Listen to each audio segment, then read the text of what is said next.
Guys, welcome back to Rian TV. আপোনালোকৰ answer যেটা important video' বহুত ভাইটিসকলে মোক প্ৰশ্ন কৰিছে যে আৰ্মিত যাব বিচাৰিছোঁ, ডিফেন্সৰ জব লাগে।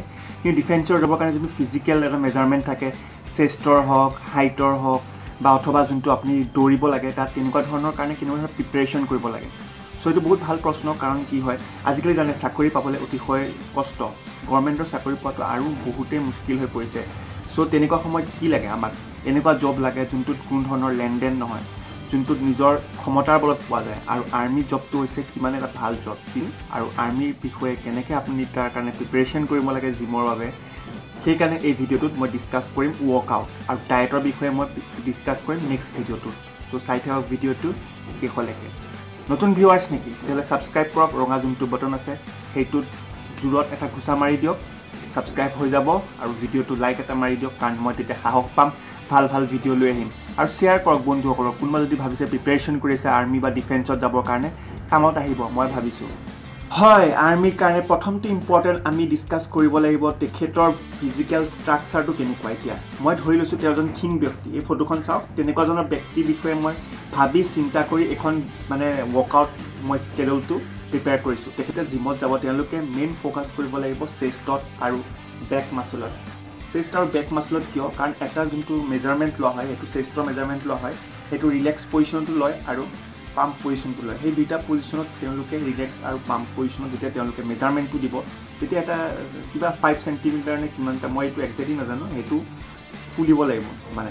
চ' সেইটো কাৰণে তেওঁলোকে প্ৰিপেয়াৰ কৰিব লাগিব, তেওঁলোকে ৱৰ্কআউটত চেষ্ট ৰুটিনখন আৰু বেক ৰুটিনখন বেছি প্ৰাধান্য দিব লাগিব। বাইচেপ ট্ৰাইচেপ নহয় বা কোনো ধৰণৰ চল্জাৰ মাচুলছত বেছি প্ৰাধান্য দিব নালাগে। আৰু এনেকুৱা এইটো নহয় যে চেষ্ট আৰু বেক মাচুল লাগে কাৰণে মই সদায় মাৰিম। চ' প্ৰিপেয়াৰ কৰিব লাগিব এখন ভাল প্লেন, যি আপোনাক মাচুল গ্ৰ'থ কৰিব লাগিব। ইয়াত কোনো ধৰণৰ ডেফিনেশ্যনৰ কাৰণে নহয়, মাচুলটো বিগ কৰিব লাগিব, চাইজ আনিব লাগিব। চ' এনেকুৱা এখন ৰুটিন বনাইছোঁ, 4 দিনৰ হ'ব ৱৰ্কআউট স্কেডিউলটো। জিমত 4 দিন হ'ব আৰু 3 দিন ফিল্ডত ৱৰ্ক কৰিব লাগিব। ফিল্ডত শ্বেপত দৌৰা বা সৰু সুৰা কিছুমান এক্সাৰচাইজ যোনবোৰ ডিছকাছ কৰিম। 4 দিন আপুনি জিমত যাব লাগিব, 3 দিন একদম ৰেষ্ট লাগিব, জিম যাব নালাগিব, কাৰণ মাচুলটো গ্ৰ' হ'ব লাগিব ন। ৰেষ্টত যেতিয়া খানাখিনি খাব, যেতিয়া খাদ্যবোৰ খাব, তেতিয়া কি হ'ব, ই গ্ৰ' হ'ব। কথা আহিল কেনেকুৱা ধৰণৰ আপুনি এক্সাৰচাইজ কৰিব। চ' আপুনি প্ৰথম দিনাখন, যোনদিনাখন আপুনি জিমত যাব, সোমবাৰ হ'ব, সেইদিনাখন আপোনাৰ ৱৰ্কআউট ৰুটিনটো হ'ব চেষ্ট আৰু বেক মাচুল, চেষ্ট প্লাছ বেক। চ' ৱৰ্কআউটটো কি হ'ব, প্ৰথমটো আপুনি চাই যাব, ভিডিঅ'জবোৰ দি যাম আৰু পাৰিলে লিখি ল'ব, মানে ডেছক্ৰিপশ্যন বক্সত মই দি দিম ৰুটিনখন, আপুনি সেইখন নোট কৰি ল'ব পাৰিব। চ' ডে 1 মানডে আপোনাৰ হ'ল চেষ্ট বেক ৱৰ্কআউট। প্ৰথমটো ৱৰ্কআউট দেখিলে আপুনি barbell bench press. Barbell bench প্ৰেছটো আপোনাৰ অভাৰঅল মাছ আনিব, চেষ্টৰ মাছটো গঠন কৰাত সহায় কৰিব, কাৰণ আপোনাৰ মাছটো অতিশয় দৰকাৰ। আপুনি আৰ্মিত গৈ আছে, আপোনাৰ চেষ্টটো বহুত মেটাৰ কৰিব।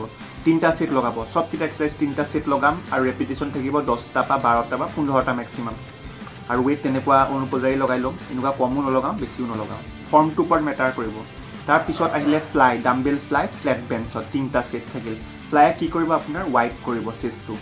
তাৰপিছত আহিলে incline dumbbell press. Incline dumbbell প্ৰেছে আপোনাৰ আপাৰ চেষ্টৰ ওপৰত কাম কৰিব, যিটো অতিশয় দৰকাৰী হয়। 3টা ছেট মাৰিব লাগিব ডাম্বেল প্ৰেছ দি। তাৰপিছত আহিলে dumbbell fly, incline dumbbell fly আপুনি মাৰিব লাগিব 3টা ছেট। ফ্লাইজবোৰ আমি বেছি মাৰিছোঁ কিহৰ কাৰণে, আপুনি ৱাইড কৰিব গৈ আছে। যিমানে ৱাইড হ'ব, যিমানে বহল হ'ব, আপোনাৰ মেজাৰমেণ্টটোত কামত আহিব।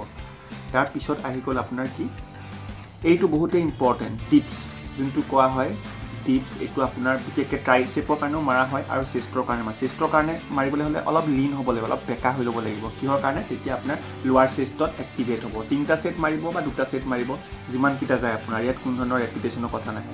এতিয়া আহি গ'ল বেক ৱৰ্কআউট। প্ৰথমটো কৰিব আপুনি পুল আপ। পুল আপটো জানে, পুল আপ আপুনি কৰিব যিমানকেইটা যায় আপোনাৰ, ইয়াত কোনো ধৰণৰ ৰেপিটেশ্যনৰ কথা নাহে, 3টা ছেট। তাৰপিছত আহি গ'ল আপোনাৰ ওৱান হেণ্ড ডাম্বেল ৰ'। ওৱান হেণ্ড ডাম্বেল ৰ'টো আপুনি কৰিব লাগিব 3টা ছেট, 10টা বা 12টা ৰেপিটেশ্যন। তাৰপিছত আহি গ'ল আপোনাৰ 3টা ছেট মাৰিব লাগিব পুল ডাউন। পুল ডাউনটো আপোনাৰ সেই ৱাইড কৰিব, যোনটো আপোনাৰ কৈছোঁ বেক মাচলটো ৱাইড কৰিব, লেটিছ মাছ ডৰচাই। চ' লেটিছ মাছ ডৰচাই ৱাইড হ'লে আপোনাৰ মেজাৰমেণ্টত সহায় হ'ব। তাৰপিছত আপুনি লাষ্টত কৰিব লাগিব কি, বেণ্ট অভাৰ বাৰবেল ৰ'। বেণ্ট অভাৰ বাৰবেল ৰ'টো বহুত ইম্পৰ্টেণ্ট আৰু এইটো বহুত চিৰিয়াছলি মাৰিব লাগিব, কাৰণ এইটো আপোনাৰ বেক মাচলৰ ইনজিঅ'ৰ হোৱা চান্স আছে। চ' ষ্ট্ৰেইট কৰি পেলাই, বেকটো ষ্ট্ৰেইট হৈ পেলাই আৰামত এক্সিকিউট কৰিব। ৱেইট এনেকুৱা লগাব যাতে আপোনাৰ বেক মাচলটো দি কণ্ট্ৰেক্ট কৰে, মাচলটো বেক মাচল দি কণ্ট্ৰেক্ট কৰিব। বাইচেপ ইয়াৰ আৰ্মছ মাচল দি সেইটো দাঙিব নাচাব।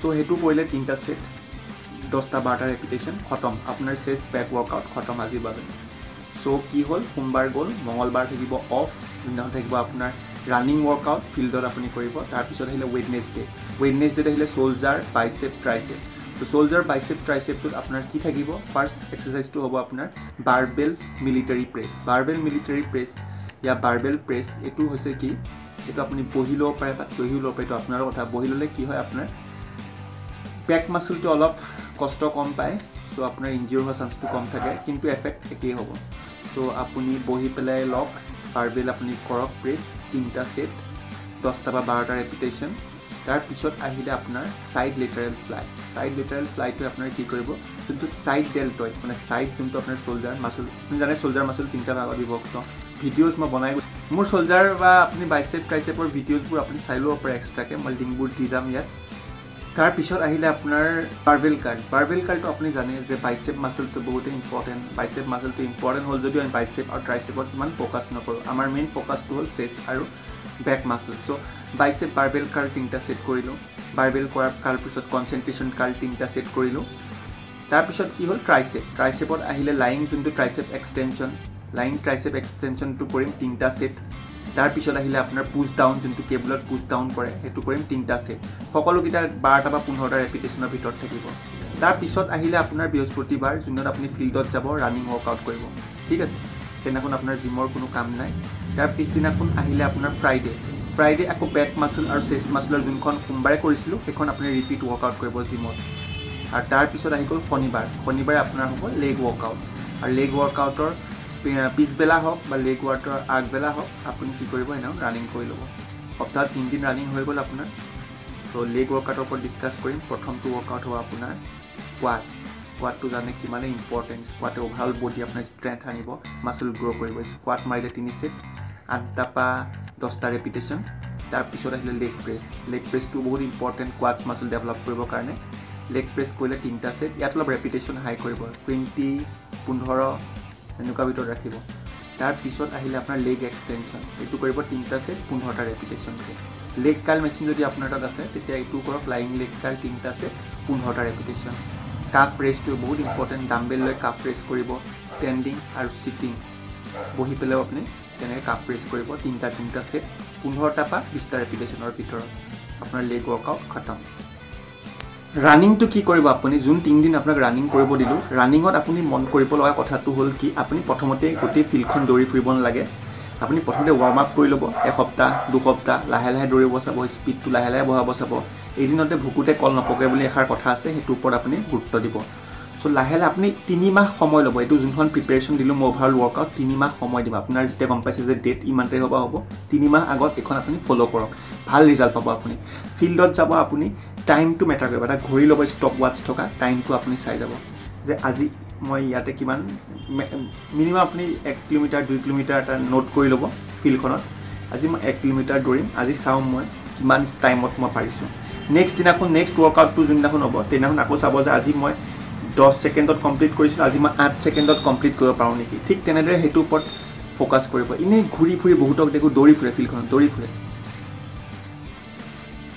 স্মাৰ্ট ৱৰ্ক কৰিব লাগিব হাৰ্ড ৱৰ্কো কৰা দৰকাৰ স্মাৰ্ট ৱৰ্ক কৰিলে কি হয় আপোনাৰ গোলটো এচিভ কৰাত সহায় হ'ব সো এইটো টিপছটো বহুত ইম্পৰ্টেন্ট ঘড়ীটো চাই পেলাই আপুনি দৌৰিব ঘড়ীটো লগত লৈ যাব আজি 10 সেকেন্ডত কৰিলোঁ কালি 9 সেকেন্ডত কৰিম পহিলে 8 সেকেন্ডত তেতিয়া কি হয় ক্যালকুলেশনবোৰ হ'লে আপোনাৰ এটা কনফিডেন্স বাঢ়িব আৰু ফিল্ডত আপুনি অনায়াসে আপুনি যোনটো তাত দিয়ে সেই টাইমত অনায়াসে আপুনি সেই টাইমত গৈ পেলাই আপুনি দৌৰি পেলাই আপোনাৰ ফিজিক্যাল ফিটনেস টেষ্টটো পাস কৰিব পাৰিব আৰু লগতে আপুনি কি কৰিব লাগিব ডায়েটৰ কাৰণে কাইলে ভিডিওজটো আপোনাক বনাই আনিম হেতু চাব আৰু ভিডিওজটো আপুনি শেয়াৰ কৰক বন্ধুসকল যোনসকলে ট্ৰেইন কৰি আছে আৰ্মিৰ কাৰণে তেওঁলোকে ভাবে তেওঁলোকৰ বিৰাট এম তেওঁলোকৰ কাৰণে ভিডিওটো বহুত ইম্পৰ্টেন্ট হ'ব বহুতে জিমত যায় পুশ আপ মাৰি থাকে তেওঁলোকে সিলিং মাৰি থাকে কিবা কিবি অনেক ধৰণৰ কৰি থাকে কিন্তু প্ৰপাৰ ফাউন্ডেশনটো দৰকাৰ চেষ্ট আৰু বেকটো কিয় লাগে ইম্পৰ্টেন্ট দুদিন কিয় কৰিব গৈ আছো কাৰণ এইটোৱে আপোনাৰ কি হ'ব আপোনাৰ যোনটো মেজাৰমেন্টত হেল্প কৰিব আৰু পুশ আপছটো আপুনি জিমত মাৰিব নালাগে যোনদিনাখন ৰানিং কৰিব সেইদিনাখন পুশ আপ কৰিব জিমত আপুনি ফোকাস কৰক যিমান আপুনি ষ্ট্ৰেংথটো ওয়েটত দিব পাৰে